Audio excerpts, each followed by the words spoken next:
All right, let's jump right into a really fascinating argument from a source we've been looking at. It connects two worlds you probably wouldn't think have anything in common: a modern process inside the church and a core philosophy driving today's classrooms. The author claims there's this hidden mechanism, this unseen connection that's reshaping both how we believe and how we think. So let's dig in and see what's going on. I mean, it sounds like a weird pairing, doesn't it? What could a church meeting possibly have in common with a modern classroom?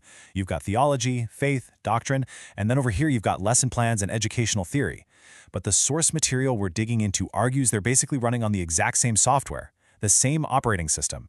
So let's break down exactly how that works. Okay, so here's our game plan. First, we'll look at this surprising parallel. Then, we'll dive into the examples from both theology and education. After that, we'll see how the author links them, traces the history, and finally gets to a pretty intense final diagnosis. All right, let's get into it. The author's entire case, the whole argument, really hinges on one single powerful idea. This is the concept that supposedly unites these two completely different worlds. The source has a specific name for this: the Immanentist inversion. Now that's the key that unlocks this whole thing. It's basically a total flip, an inversion. The idea is that truth isn't something you find out there anymore, in a sacred text or in historical facts. Instead, truth is generated from in here, from our own personal feelings and subjective experiences. So everything gets turned inside out. You got to keep this idea of an inversion in your head as we move forward. Okay, so let's look at the first big example. The author takes this idea of the inversion and applies it directly to a process happening in the church right now, something called synodality. So, according to the source, this whole synodal process breaks down into four main steps. Step 1, you go out and survey people's lived experience, basically how they feel about faith and morals. Step 2, you take all those subjective feelings and you bundle them up, treating them like theological data. Step 3, this data, these impressions, get fed upward through the hierarchy for discernment. And finally, Step 4, the outcome the author claims is a doctrine that isn't fixed anymore. It's fluid, it's evolving, because it's based on these shifting internal trends. Now the author says, hey, this isn't some brand new idea. In fact, they point to this quote from a papal document over 100 years ago that describes the exact same mechanism. You see it right there. The experiences of individuals become the foundation of dogma. The source argues this is the core engine of a philosophy known as modernism, and that what's happening now with synodality is just, well, it's that same engine, just with a new coat of paint. Okay, so you've got that theological framework in your head, right? Well, now we pivot, because the author makes a really bold claim. This exact same pattern is beating at the heart of modern education.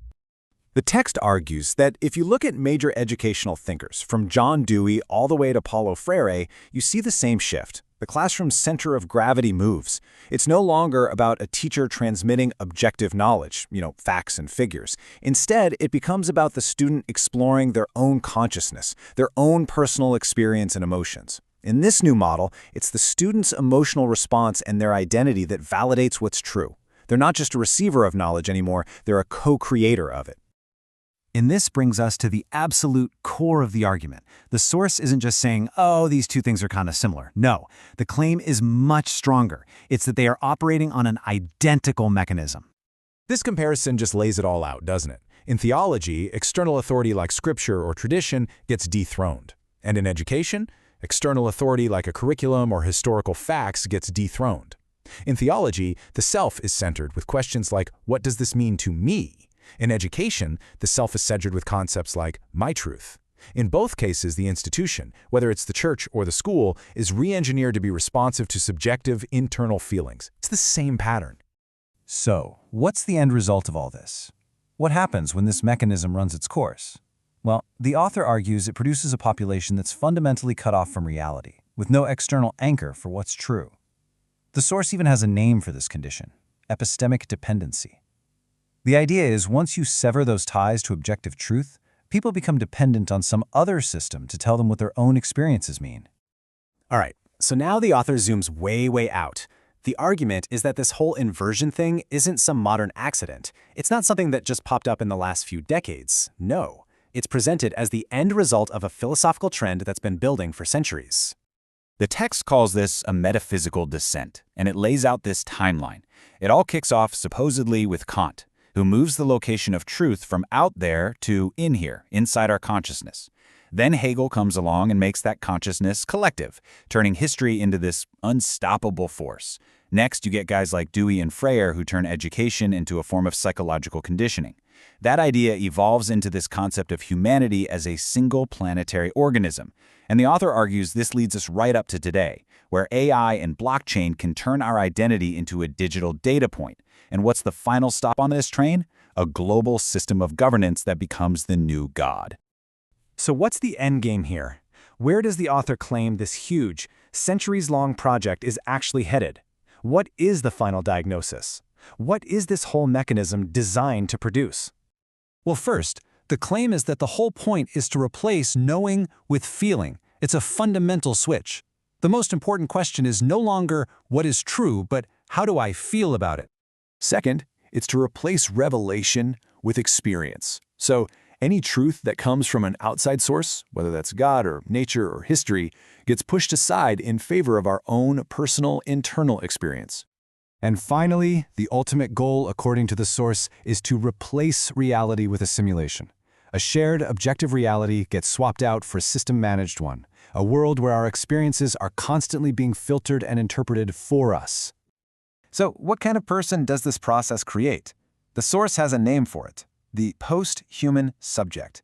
And this is a person who is, well, they're completely untethered from objective reality. They become infinitely malleable, emotionally programmable, totally severed from history and nature. And because of that, they can't tell the difference between truth and manipulation. They become completely dependent on the system to give them their sense of reality and purpose. And this is where the author brings it all home. The argument is that this new post-human subject is the perfect citizen for a new kind of global system. The text points to things like the UN's Sustainable Development Goals or WEF technocracy, AI governance, ESG scores, and claims that all of these new systems are built on the same core assumption, that human consciousness isn't fixed, but is something to be shaped, managed, and guided. And so the whole entire argument really boils down to this one very provocative question. If a person is disconnected from reality, from nature, from history, from God, what are they connected to? The source argues they don't just float in an empty space, they become, in a sense, a blank slate, ready to be plugged into whatever system is waiting to give them meaning. It's a pretty heavy idea for sure, and it's the absolute core of the argument we've unpacked today.